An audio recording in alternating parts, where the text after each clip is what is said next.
To Rabbi David, yes. Good to see you. All right. Let me see. I haven't done this in a while. Let me see if it's like riding a bike or whatever they say. Let's see. Okay, let's make the brachot for Torah this morning.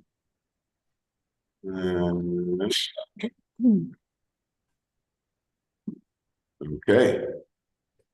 Baruch atah Adonai Eloheinu melech haolam, asher kiddushanu b'mitzvotav v'tzivanu kol b'divrei Torah.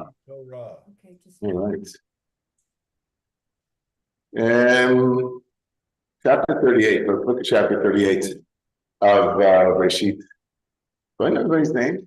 We're sitting here. What's your name? I'm Jenna. Hi, Jenna. Does everybody know your name?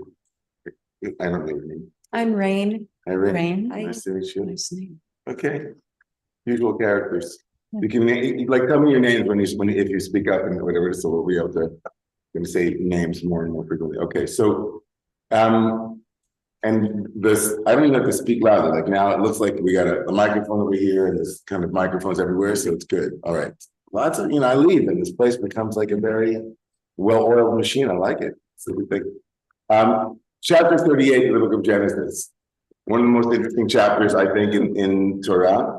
Just by way of context, chapter 37 is the beginning of what we call Parshat Vayeshev, but chapter 37 really is the beginning of the Joseph narrative.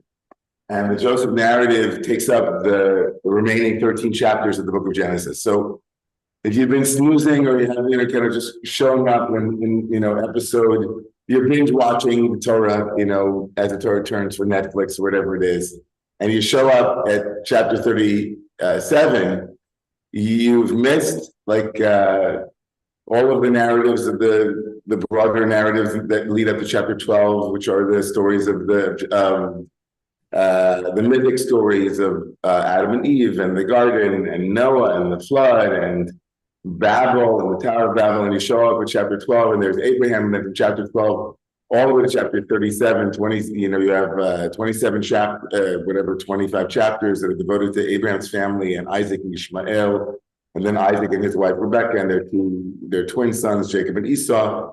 And you miss the whole Jacob narrative, and how he marries two women and blah, blah, blah. And you wind up chapter 37, and all of a sudden, Vayeshev Yaakov and Jacob settles down. He's already now reconciled or sort of reconciled with his brother Esau. And the Joseph narrative at the beginning, they spend the entire, as I said, the last 13 chapters of the book of Genesis are all dedicated to this Joseph story. And the Joseph story is essentially, Cain and Abel redux. It's basically everything that has been unfinished in the entirety of the book of Genesis now will have to get worked out or worked through in the Jacob story. And the rabbis are attuned to that because they say that when the Torah begins chapter 37 and the Joseph narratives, it starts with Vayeshev Yaakov be'eretz Meguri Aviv be'eretz Canaan, and Jacob settles in the land of his sojournings or of the kind of the movement of his ancestors in the land of Canaan.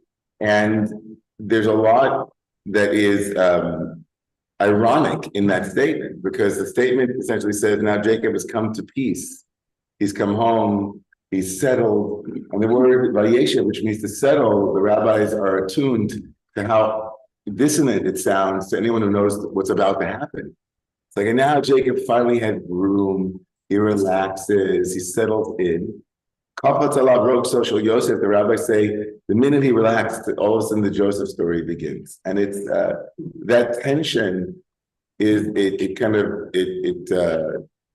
can create a certain whiplash in the listener, especially if you've heard the story more than once. You don't know, you know that it's not true. He's not settling at all. It's about to get very, very bumpy and very, very contorted and very, very tortured, I would say. But there's obviously unfinished work in the book, and the unfinished work has to actually begin chapter 37 with the context for the jealousy of the brothers. And the jealousy of the brothers is highlighted in chapter 37. It begins with Joseph and telling us that Joseph is beloved by his father, and he gives him a ketona pasim, some kind of pet coat or coat, like a special jacket, Technicolor Dreamcoat. I know that Shimon Chazan Smith last night played something from the Broadway show. So, so Joseph is this favorite child that is, it's not just that the text tells us that he is beloved by his father, but his father lets everybody know that he loves him already more than the other kids. And the other kids, of course, are jealous, rightfully so. Jacob, of course, loves Joseph because he's Rachel's firstborn, and Rachel and Leah, if Jacob had to choose, he would choose Rachel. And the rest of the kids feel very jealous. And then it gets worse because Joseph not only is beloved and privileged by his father, but he also showcases it. He tells on the other brothers. He brings back anything that they might say that might be something. He breaks trust with them, right? He aligns himself with his father. And then the strange moment where he tells dreams. He has two dreams in chapter 37. He tells both of them to his brothers, and both dreams showcase his seniority, his privileged status, his rulership. And they are foreshadowing, of course. Anyone knows the story knows that it's going to come true. But he tells his brothers, and his brothers hate him It for turned it. itself off, and I'm just slow to turn it back on. Sorry, mute. Thank you. What? Is everything okay? Everything's fine. There was just someone who was unmuted. No worries. You can continue. Yes. So this hatred of the brothers for Joseph, the text tells us, but Yisna'u, they hate him. It's really the first time, really, in the text that, like, we're on the inside of brotherly enmity, brotherly jealousy, and the story proceeds. People know the story that Jacob sends the brothers go down to graze the sheep, graze their cattle, their sheep, their flocks down near them. Good to see you too, Tony. No problem interrupting. And it's okay. And just to know things have not changed. It's good sometimes. So the brothers go take the flocks down to Shechem, and Jacob sends the brothers down to Shechem. Sends Joseph down to Shechem to see how the brothers are, to see, the text tells us, the shalom achecha, to see how the peace of your brothers is. Of course, very ironic. There's no peace. And Jacob is essentially sending Joseph almost like it's very suspicious what's going on with Jacob, and him sending Joseph down. He sends him anyway, and Joseph goes and he misses them in Shechem. And a mysterious man enters into the story, sends Joseph rather, to find the brothers. Joseph, when he sees Joseph, he says to Joseph, this mysterious man says to him, "What are you looking for?" And Joseph says, "Et achai anochi mivakesh," I'm looking for my brothers, which is an incredible phrase and becomes, by the way, in modern Israel now, during the entire hostage 2 years, that phrase was everywhere. We're looking for our brothers and sisters, our siblings. So Joseph is looking for his brothers, and they're clearly avoiding him. And they see him coming from a distance. He finds them in the place called Dotan, and they start to scheme about him. They see him from a distance, and they start to scheme about him.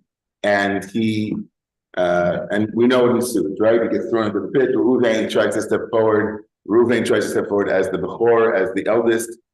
Reuven fails miserably. Judah steps forward, and Judah, you don't have to go forward. I'm not in the text yet.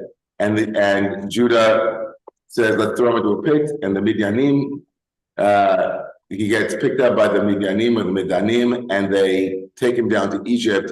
And the end of chapter 37, just to bring us up to where we are now, the end of chapter 37 is Joseph is on the way down to Egypt. After all of that, right? All of chapter 37 begins with Jacob and is being settled and being at peace. And we think that he's going to be back home. Everything's going to be great. And of course, nothing is great. And before you know it, we're in this story where Joseph, just to fill in a couple of details, the brothers will come back to Jacob and say that is this the coats, right? They strip him of his coat and then dip it into blood of an animal that they slaughter in order to kind of make it more realistic. And they bring it back to Jacob, who sees the bloody tunic and the bloody coat that he's given to his beloved son Joseph. and Jacob rips his clothing and rends his clothing, screams, I will go down to my death, mourning for my son. He refuses to be comforted at all. And Joseph is taken down to Egypt. And that's where the story, right? And where we expect the story to go now, is to continue in the Joseph narrative. So just note that, because I want to just like to note that moment. Maybe do your pause. Can I what?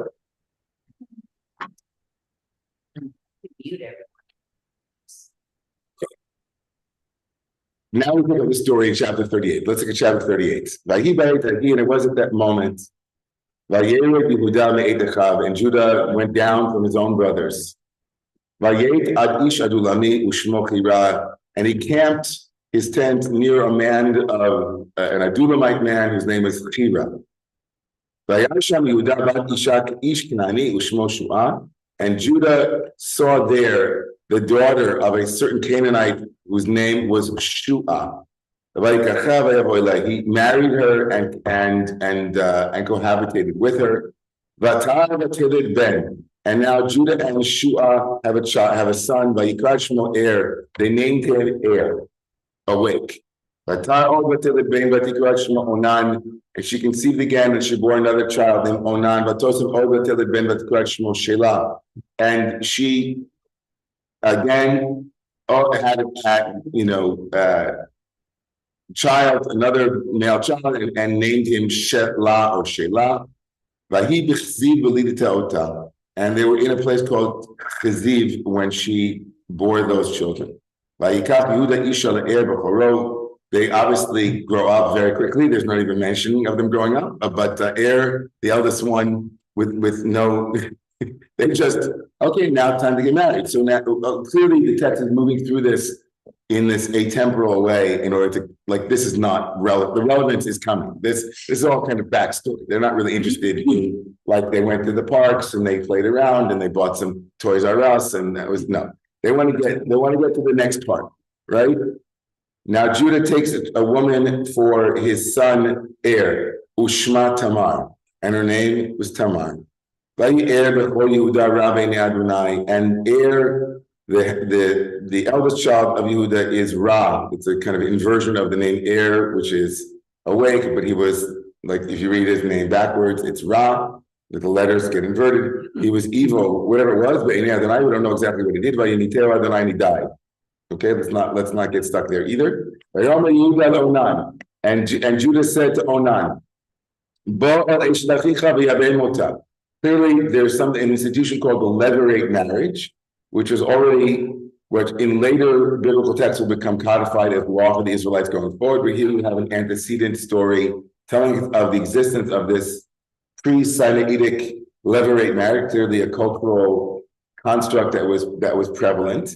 Right, since his elder brother died before he could have a lineage, a patrilineal lineage, the younger brother was required to continue that lineage by marrying the widow of his older brother in order to continue that lineage and not have it die out. Of course, he could have his own children as well. After the first one, after the first child is born, which would belong, so to speak, to his brother's lineage, the next children would also be his lineage, so you wouldn't have a perpetual situation of levirate. But this institution existed, right? Now, Judah says to his son Onan, that's your responsibility, that you might establish the lineage or the seed for your brother. And Onan knew this phrase that the first seed would not be his seed. So he engages in something that later becomes known as onanism, right? He refuses to actually have sex with Tamar in a way that would, where she could get pregnant. And so this was also considered to be evil in the eyes of God. And Vayomes Gamoso, in the next verse, now both Er and Onan have been killed, as it were, through divine agency. Vayomer Yehuda LeTamar. Now this is all of that was a setup for this moment. Vayomer Yehuda LeTamar, and Judah said to Tamar, Kalato, his daughter-in-law, Shuvi almana beit abich ad yigdal Shelah b'ni. My youngest son Shelah is not old enough yet. Say, right, be as a, maintain your status as a widow in the house of your father until Shelah will be old enough, and then my third son also will give it a third try, right? He Amar, but he said to himself, that is not what he said to his daughter-in-law. He didn't say that to, it's clear the text is saying that he was trying to avoid having to fulfill this because he was afraid that his third son, Shelah, he thought there was something wrong with Tamar. He's like, it's Tamar's fault that this is happening, right? Even though the text says very clearly it's not Tamar's fault, it's his boy's fault, it's not her fault. But he's worried about this might happen to his third son, Shelah. He'll lose all three of his children. Narratively, it's profoundly interesting that the word, his third son is named Shelah, which in Hebrew means belonging to her. Shelah, the third son is named Shelah, belonging to her. He belongs to her, right? And so there's something the text here is also signaling about that. But clearly Judah is afraid of losing his son, and that's kind of interesting. We'll see in a second. I want to know what you think. So so she stays in her house of her father. Many days passed, which means here biblically a lot of years too. But Tamar bat Shu'ah, and the daughter of Shu'ah died. And he's in a state of mourning. His wife, Judah's wife, dies.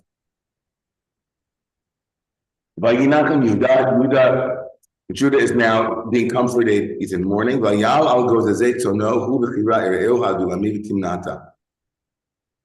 And he went, with his period of mourning was over, Judah got up and went to Timnah to his sheep shearers, together with his friend Hira the Adulamite, the guy that he met when he first got to that area. Vatasar bigday, Vayugad the Tamar lemor, and it was told to Tamar, saying, your father-in-law, so no, your father-in-law has gone up to the place called Timnah to shear his sheep. Vatasar bigday al-manuta, and Tamar took off the clothing of her widow's clothing, her garments of mourning, of being a widow. Vatichas b'tza'if v'tit'ala, and she dresses in a scarf, and a veil, and she wraps herself in it. Vateshe b'fetach einayim asher der kinata, and she sits at the entrance to einayim, literally means at the opening of the eyes, but here it's a place. Asher der kinata is on the way to Timnah. Ki ra'ata, because she saw ki gadal Shelah, because she saw that Shelah, the husband to be, had already grown. She saw what was going on. She saw that her father-in-law was not giving over his youngest son to Tamar, and that she was waiting in vain. So she's going to take the law into her own hands. Yeah. And Judah sees her and thinks of her as a prostitute. Because she had covered her face. And he turned to her. He says to her, I would like to proposition you. And the text tells us he didn't know that it was his daughter-in-law. In other words, he wouldn't have done it, obviously, if it was his daughter-in-law. I mean, it's interesting to note that Judah would go to hang out with a prostitute. Okay. But Tomer, she says to Mati Kainli, she says, what will you give me, right? How will you pay me? Judah says, I will send a Gedi'izim, I guess a goat. I'll send a kid from my flock. Vatomer intitene ravon ad shalchach. She said, why don't you give me a collateral until you send it to me? So this is such an interesting conversation. We'll get back to it. What is the Erevan? What kind of collateral will you give me?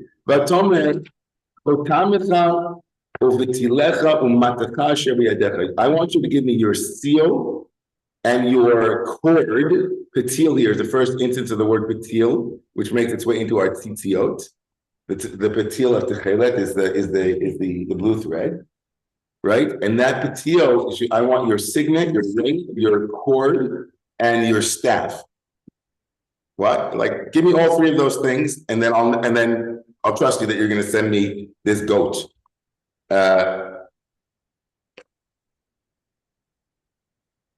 Vayiten la, he gives it to her. Vayavoy la, vatarlo, and so sorted.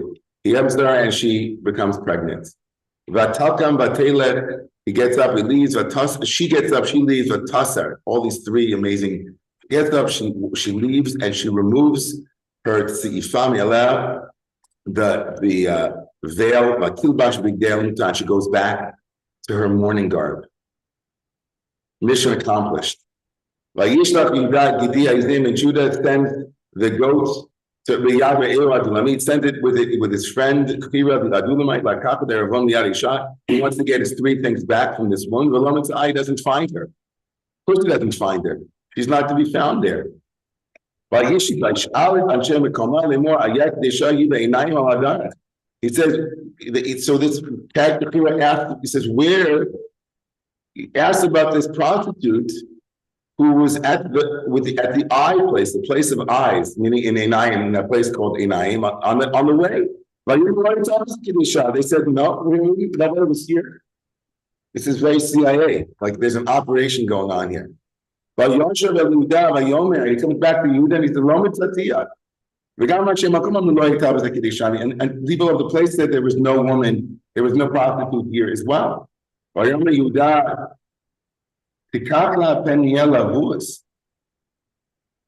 He said, Jesus says, let her keep them lest we become a laughing stock. He says he's not going to keep looking for her. He says, let her keep these three things. If we keep looking, we'll look stupid. He says, I fulfilled my obligation. I sent her what I promised, and you didn't find her. Right? And then, okay. And it was after 3 months, right, where she begins to show that they come and they tell Judah that your daughter-in-law has prostituted. Regarding she's pregnant, and she has a child through being a zonah, through being a prostitute. But Judah judges her according to the law of the land at the moment. Right? So she has broken the tribal rules, and so take her out and burn her. In other words, capital punishment. She's being taken out, right? And she sends to her father-in-law saying, the man to whom these things belong, I have become pregnant. He's the father. This is the paternity test. She says to him, recognize that this becomes a light word. This is a word that is used here, and it had been used earlier, where Jacob had been told he must recognize the coat, right, with the blood, and he recognized later on the brothers will not recognize Joseph, and Joseph will a recognition here, seeing what's in front of you. Clearly, Judah doesn't see what his role is in all of this, but Tamar becomes the hero here, the heroine. She says, can you see clearly now? Because you didn't recognize me on the way, right? You clearly have you have a problem with the eyes, right? I was at the opening of the eyes, and you clearly don't have eyes that are open. But maybe you'll notice these. And she doesn't shame him. She doesn't tell him that they belong to him. She says, why don't you tell us to whom these things belong? Very powerful, right? And so she sends it, and she says, recognize these things, and to whom are these is the signet, the chotemet, the signet or the ring, the string, the cord, and the mateh, and the staff. And this is also Judah's greatness. He recognizes them. She's more righteous than me. He says, this all happened because I refused to give the son whose name was belonging to her, to her. He belonged to her by right, by law. He didn't continue to know her, meaning that was it. It was a mistake, and he copped to it. And it was at the moment where she gives birth, and there are te'omim bivitna. She has twins in her belly. It was as she was giving birth, right? The first one came out, and the midwife tied something on the hand, a crimson string on his hand, saying this one came out first, but he removed, he brought his hand back in, and his brother jumped out before him. But told me, and she said, you burst forth, your name must be Paretz, the one who bursts forth, because you jumped ahead of your brother who already had thrown his hand out first. And afterwards, only afterwards, his brother came out, upon whose hand already a crimson string had been tied by Krashmo Darak, and she named him Shining One, the one who shines, Darak. Okay, great story. Why does this story appear here in chapter 38? We talked about chapter 37. What is this story doing here in chapter? Why is it placed in chapter 38? Why does it interrupt the Joseph narrative?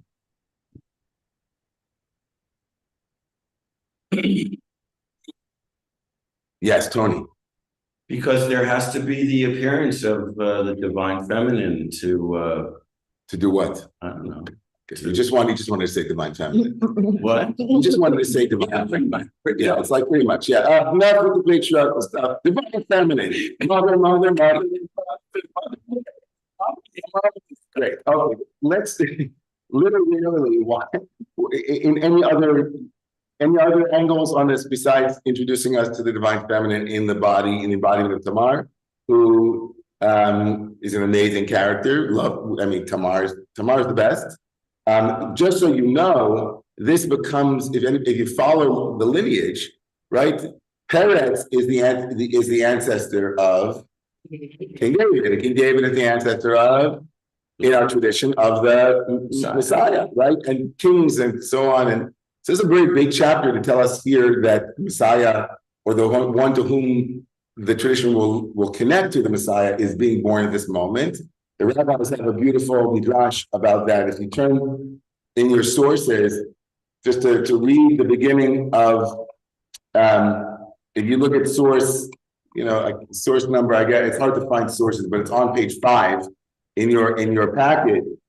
It was at that time in Bereshit Rabbah, in the great compendium of rabbinic folktales. Rabbi Shmuel bar Nachman began quoting a verse from Jeremiah 29:11. I have known the thoughts, says God. What does Rabbi Shmuel ben Nachman say about that? The tribes were engaged in the sale of Joseph, right? The Shvatim hayu asukim b'mechirato shel Yosef. The Yosef haya asuk b'sakko v'tanito. Joseph was engaged in his sackcloth and his fasting. Reuben was engaged in his sackcloth and his fasting. Jacob, everybody was sad. There was grief everywhere, right?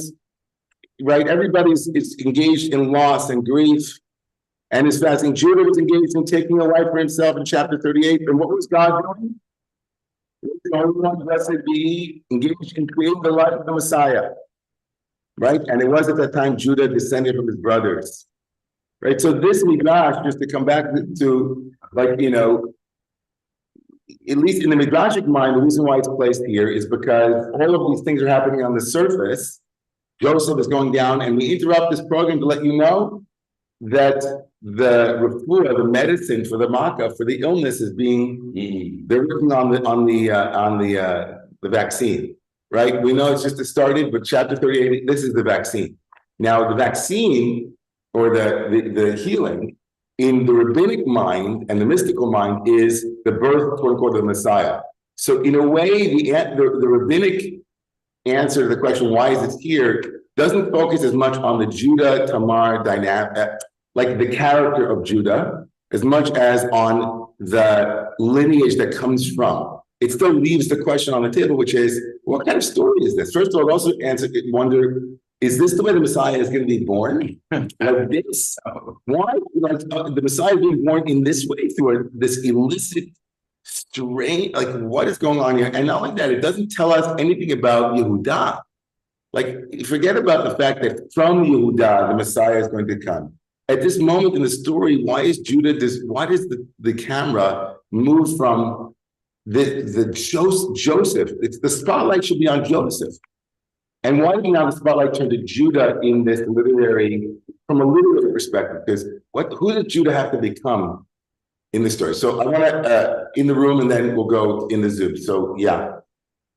I think they're parallel stories because in the human realm in the Torah, it's not a straight upward path. It's you descend into the pit, and out of the deepest, darkest place, you then begin the ascent into the light. And that's what happens with Joseph. And you could say that Judah also has to be abased, completely abased. And then you can have the movement upwards from there. That they seem parallel in that way. And here you have the favorite son of Rachel. I don't know if it was Judah, perhaps the favorite son of Leah, but he becomes So interesting. into the sons. So Judah becomes, so two things that Sharon Dolan just said. I don't know how this works. I haven't been here in months, but like this looks like it's working. That looks like it's working. Yeah, we can hear you. Also, Rabbi, apologies for interrupting. A weird favor that I'm probably never going to ask again. Do you mind moving the mic a tiny bit away from you? I think the mic is overloading a little bit. Yeah. No problem. Thank you for telling me. But how do we hear Sharon on the right side here? Did everything Sharon said came through for you guys? Oh, we can hear Sharon. Thank you very much. Yes. Okay. So just again, to repeat, like slightly so Sharon is essentially saying, one, the purpose of chapter 38 here is because after Joseph has been debased and abased, and the light, as it were, has been removed, and there's a sense of real, you said, we might say negretto, blackening, the alchemical process requires rotting and rupture, and so Judah is not a secondary character, he's like a very important character here. It might be because, it might be the favorite of Leah, which is interesting. I never heard that in particular, although there's reason to believe that maybe he was, that Judah will emerge. And both of these emergent characters, like all of us in life, have to know loss and grief and difficulty. And Judah, maybe the whole purpose of this is to show a parallel rotting, a parallel rupture, a parallel debasement of these characters, so that they can rise up and they can rise up. And I love that.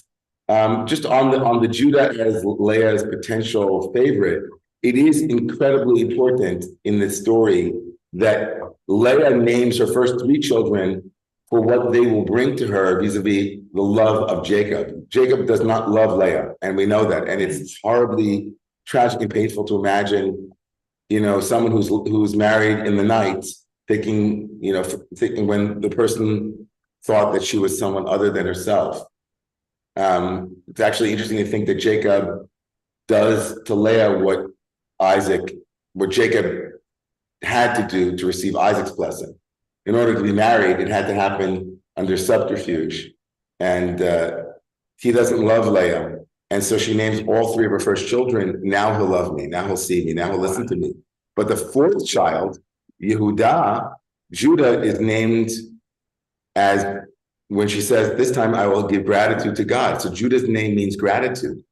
He's not named for something that he will bring to Leah, but just because she says, this time I will thank God for this miracle. So Judah's the only one of the first four children who is not named for what, even Joseph, by the way, is not named for anything intrinsic. Joseph too he's given two names that don't really connect to his name, but like when Rachel gives birth to Joseph, she says, now I hope God will give me another one. So Joseph means one more. And then it also means that God has gathered in my shame for being barren. Asaf Cherpati. His name should be Asaf, not Yosef in that way. But anyway, Yosef has these two sides, but he's not named for himself either. It's interesting in terms of his personality, the kind of person he becomes. Thank you for that. Let's go. The people online have been waiting, and then we'll come back into the room. Yes, I think I saw it. It's hard to see names. Beth? Beth and Jay, yes. Go ahead, guys. Yeah. Shabbat shalom. Shalom. When Sharon was speaking a moment ago and talking about going down into the pit, what jumped into my mind was when we first start reading in Torah, in Breshit, about a spirit of God hovering over the deep. And it's not the same word as pit used here in this parsha, but it just strikes me that we have something very creative that is about, and very seminal, that's about to unfold for the Jewish people as a result of Joseph being in the pit. And it just reminds me of the explosion that occurs when God begins to create. Deberti. Shavati. I love that. That comes back to Sharon's theme of the darkness here, the necessary absence of light, the removal of light, the removal of anything of blessing in order for the story, the narrative to continue. Yeah, beautiful. Jay. Yeah, just on that, it's more about darkness, I think, because it's over the waters that the spirit. Anyway, the waters could be seen as deep. I wanted to unpack a little bit more of what Sharon said. In addition to debasement, or maybe because of debasement, there's really also the theme of deceit. They deceive Yosef with the coat. He deceives her in terms of bringing her to his household. So there's that. But the interesting thing to me about the debasement is that Judah already is uplifted. He takes responsibility. He does the right thing. So his sort of tshuva, whatever, already is in chapter 38, which is, I think, is interesting. Let's use Jay as a, if you look, let's use Jay's last comment here. Look at what Everett Fox and his commentary says. And this is, we're going to call this the literary move here, because chapter, there are maybe no more well-written from a literary perspective in terms of allusions and wordplay. There's no better part of the Torah for that, a more profound part of the Torah than the Joseph narrative. It's full of wordplays and repetitions. It's screaming, it's screaming its lessons. So chapter 38, I'm on page 4 of your handout. Sorry, we don't have there's a new way to put source numbers that I can't figure out yet so I don't have source numbers, but I have page 4 and I put in a source 2. Everett Fox commentary on Genesis. Can you see that? Yes. Chapter 38 has been the subject of many discussions, for it seems to be out of place. It interrupts the story of Joseph at a crucial dramatic spot and is not chronologically fully consistent with it. Yehuda ages considerably, and then we return to the Joseph as a 17-year-old, right? So remember that part of the story where his children grew up in less than a word. They went from being babies to being old enough to marry. Some feel that the suspension in the drama helps to raise tension. Others argue that this is the only proper place to put an important tradition about the important brother. While these and other arguments may have their merit, one may discern some significant thematic connections as well, as Jay was pointing out, and Sharon and others, both within the context of the Joseph story and of Genesis as a whole, as Beth also was pointing to. The episode, first of all, demonstrates the growth of Judah as a character who is central to the Yosef novella. Already in chapter 37, he had demonstrated active leadership, albeit in a questionable cause.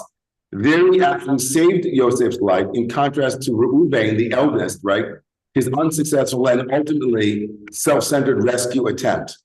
As the one who basically assumes responsibility, he will be made to undergo an inner development in the narrative, and again becomes the one to take charge of the youngest son later in chapters 43 and 44, when he takes charge of Benjamin. The missing piece that begins to explain his nobility in this regard is the present chapter. Yehuda here learns what it is to lose sons and to want desperately to protect his youngest, right? Just like Jacob later will also be afraid to let go of Benjamin, and only Judah will be able to convince his father to let his youngest and most precious child go, promising him that he too will make himself into collateral. Remember that word, collateral? That will become the most important word of the book of Genesis, because Judah will collateralize himself. Judah will collateralize himself in order to have Jacob trust him. But Judah's collateralizing or his collateralization is dependent on his own first person experience of loss, that his father, he'll be able to really understand what it feels like. Those of you who know later on in the story, when the time comes for Benjamin to be given to the brothers in order for them to secure more food and to save their brother Shimon, who's been taken captive by this cruel vizier in Egypt, who turns out to be Joseph. Reuven steps forward again and says, if I don't bring Benjamin back to you, you can have your 2 grandchildren, you can take them and kill them. I mean, Reuven is not the leader. Judah is the leader. And Judah's leadership comes from this chapter, says Everett Fox.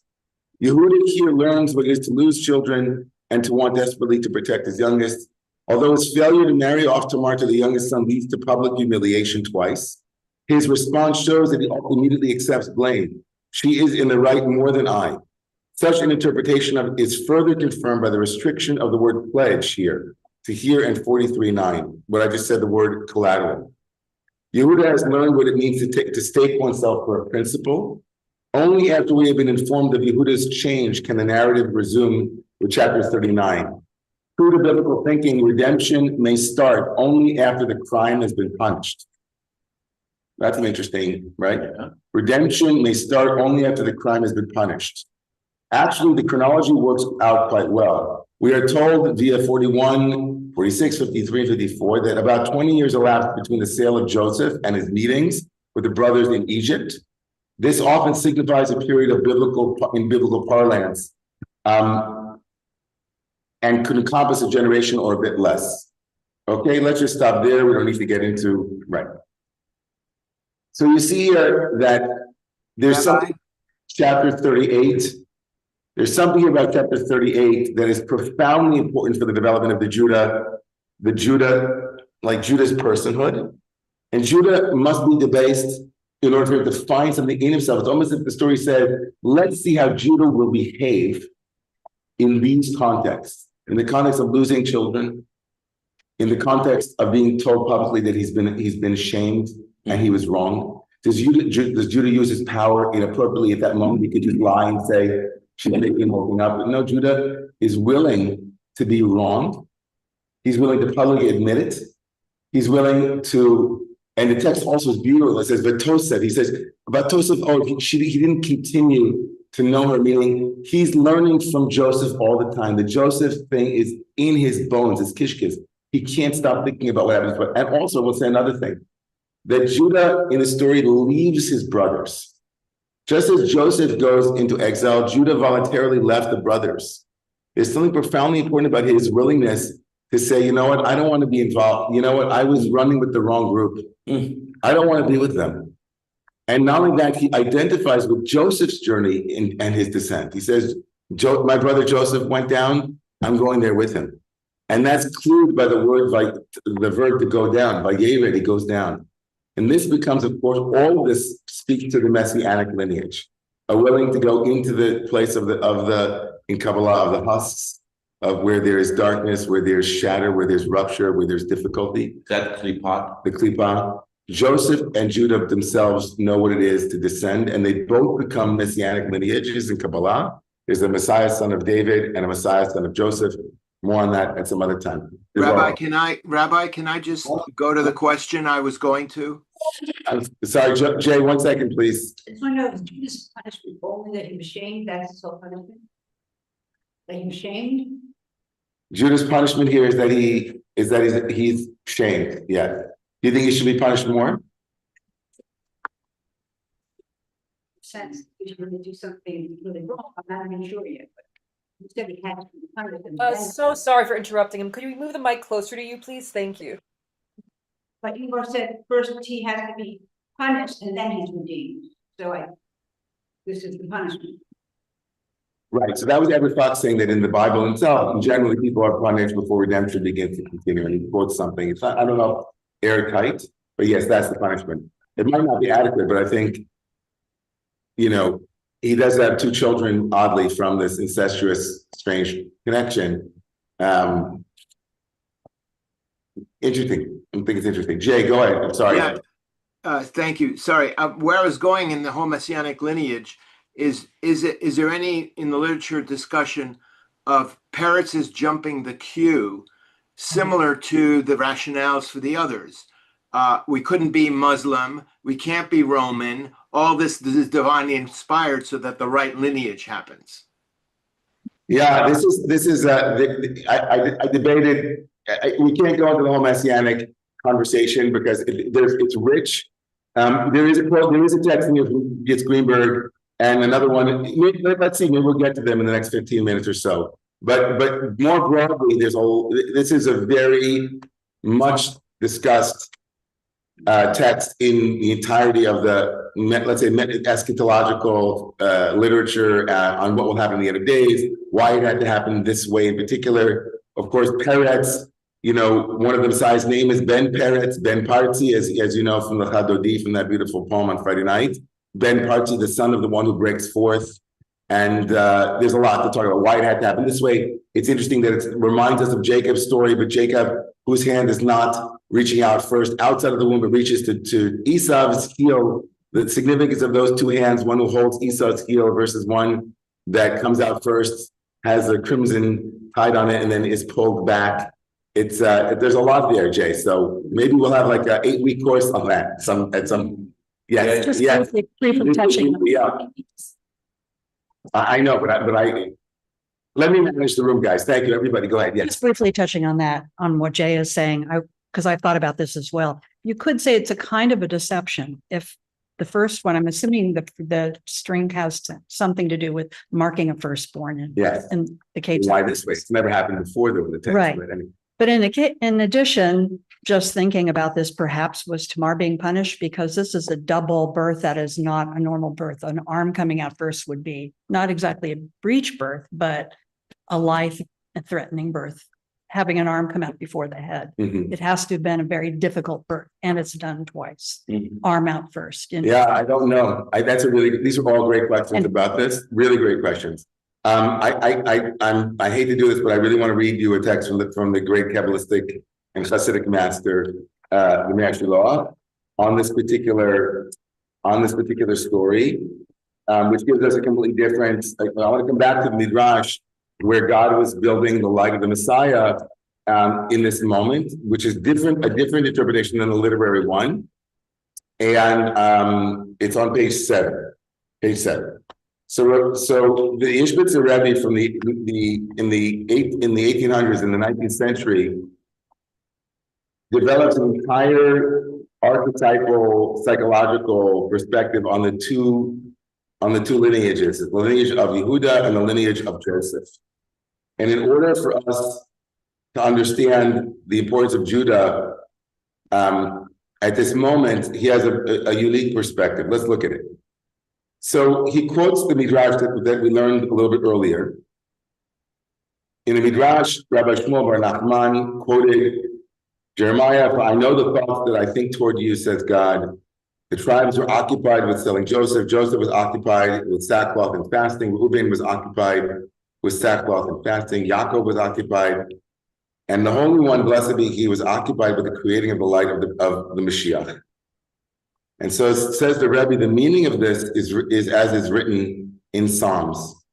"Surely I have calmed and quieted my soul like a weaned child with its mother. My soul is with me like a weaned child." Psalm 131 says, "Im lo shaviti v'domamti nafshi kigamal alai, yimo kigamal alai nafshi."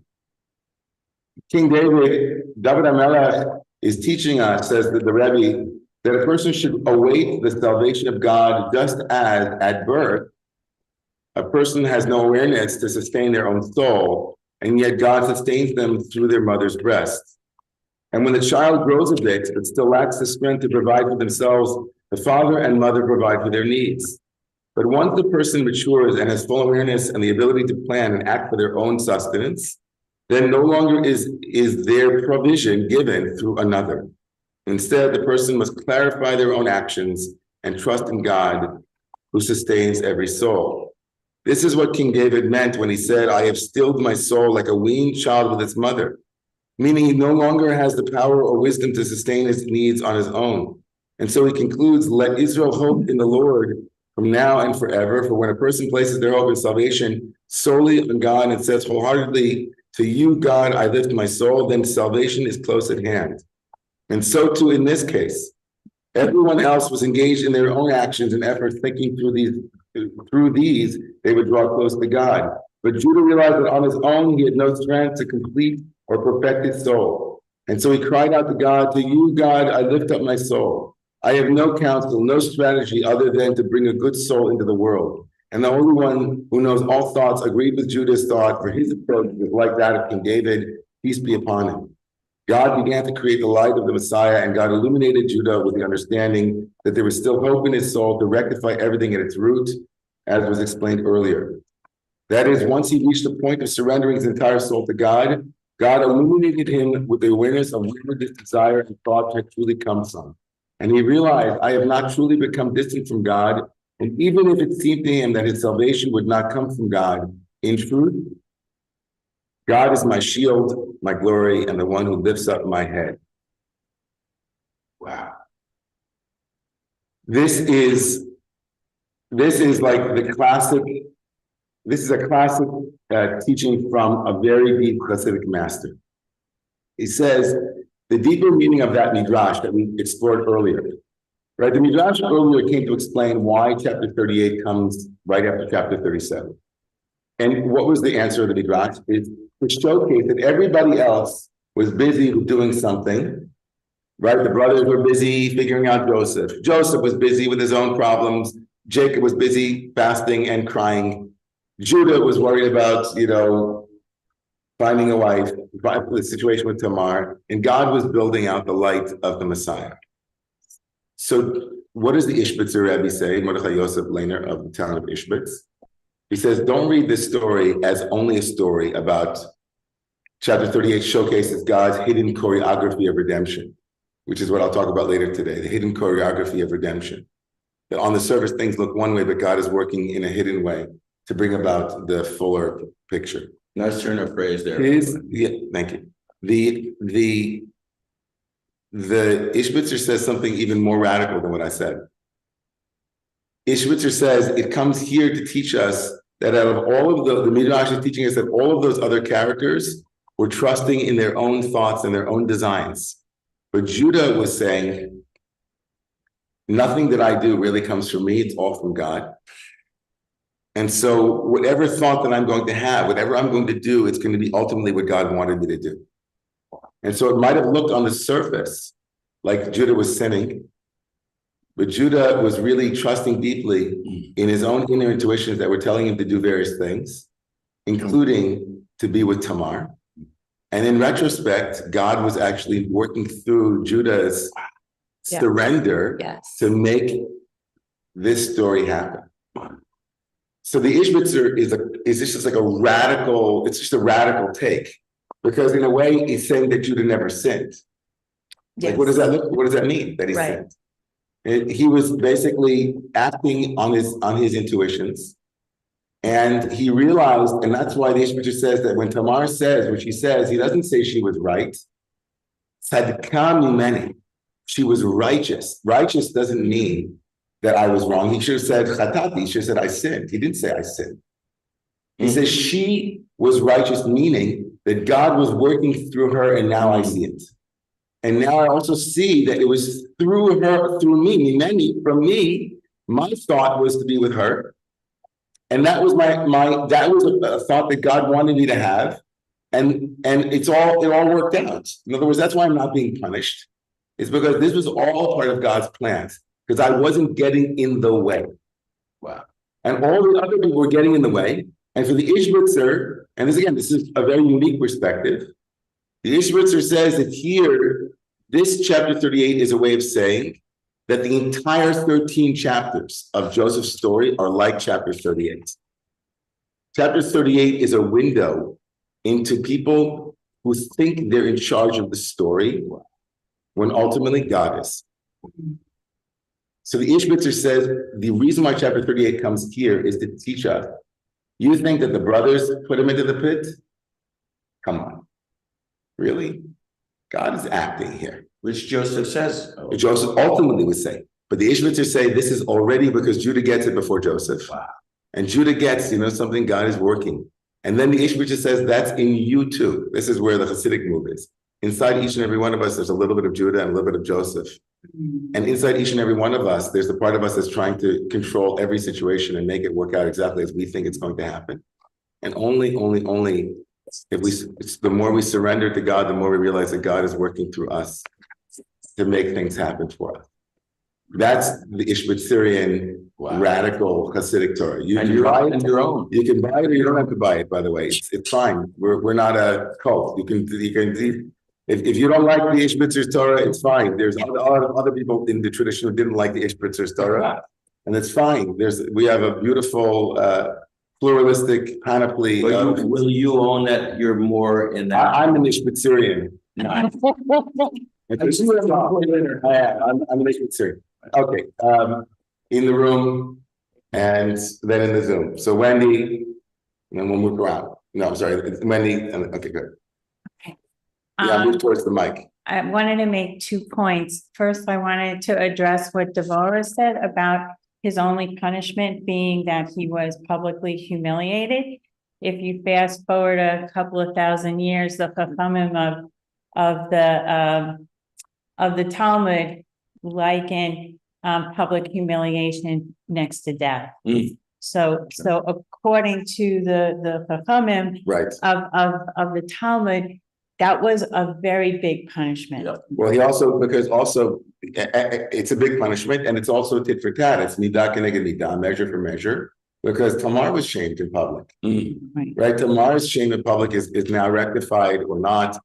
Maybe she forgave Judah, but she's publicly humiliated, right? And that's a horrible thing. And the other point I wanted to make is that Jacob tried very difficult to make his will known in terms of giving the birthright to Ephraim, and then Joshua, a descendant of Ephraim, to lead the people into the land of Israel.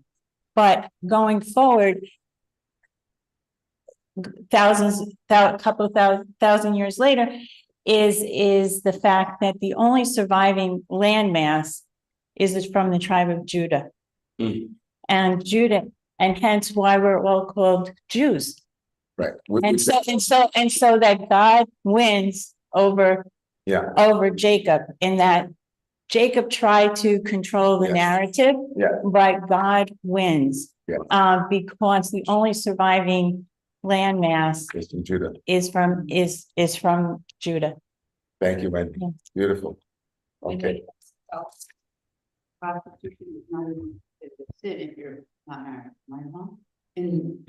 So sorry, we can't hear online. Can we move the mic closer, please? Thank you.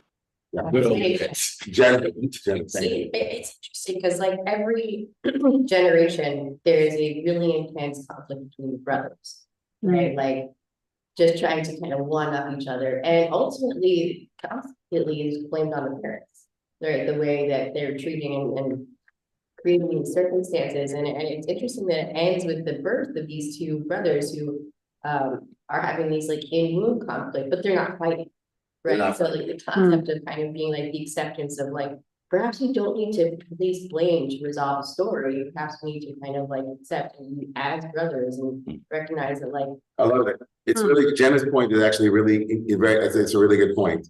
Like if the prior point with Wendy also is, about the ultimate victory of Judah and the ultimate victory of God's will, this is a very different point, which is that literally within the story, the light of the Messiah and the denouement of the whole story, the story works here, because here you have brothers who are twins who, unlike Jacob and Esau, are not at war with each other. And so to insert a story about a birth that is a strange birth and a strange story, but like in it, the Messiah is born, and again, you have a younger who will become the older, and like, but the younger one really bursts forth, and kind of there's something very profound here. It's also telling us that Joseph will burst forth. There is a kind of foreshadowing of the necessary reconciliation between the brothers as messianic in importance for the Genesis narrative. Like you have to have brothers who eventually will get along, and at this point in the story, they are not. And they will have to, and they will eventually. And Judah, of course, like Peretz, bursts forth, and he's the fourth of the children, but he himself will burst forth to become the Peretz figure, the one who will lead, the one who will stand up. And so in that way, it's also foreshadowing Judah's own emergence as a leader. I know that there are other people with hands up, but guys, hold on 1 second. I'm going to get to. I just want to read a beautiful. I want to point your attention to Rabbi Yitzhak Greenberg on page 12. You don't have. I don't want to read it right now, but if you want more about the messiness of the Messiah, I always try to say that in Judaism, the word Messiah starts with the word messy. So it's very messy, and it's in Rabbi Yitzhak Greenberg's brilliant take on his response or his retort to Christians who would argue about the need for the Messiah to come from an immaculate place. Our Messiah comes from a drunken incest and prostitution ring. So that's an interesting take. It's in line with the general trend in stories for in Judaism for our heroes to have. I want to just read Rabbi Shepherd Gold before we go to Paul and maybe hear from Marilyn. Okay, so Rabbi Shepherd Gold has a beautiful take, and in it she highlights Tamar. And I wanted to come back to Tamar, before we go forward, because Tamar breaks the rules, and she takes the law into her own hands. And there is a deep tradition of the Messiah being somebody, again, this very much connects with the Ishbitzer, where the Ishbitzer said that Judah, right, had to trust that God was working. And this is a dangerous teaching where you can break the law in order to uphold the law. Kind of vigilantism for the sake of God is very much a part of the Jewish mystical tradition, as dangerous as that is. You have it in Pinchas, who thinks he's acting according to law, but he's taking the law into his own hands. But certainly Tamar is willing to be the hero of the story because she sees what's right and she does it, even if it comes at great cost.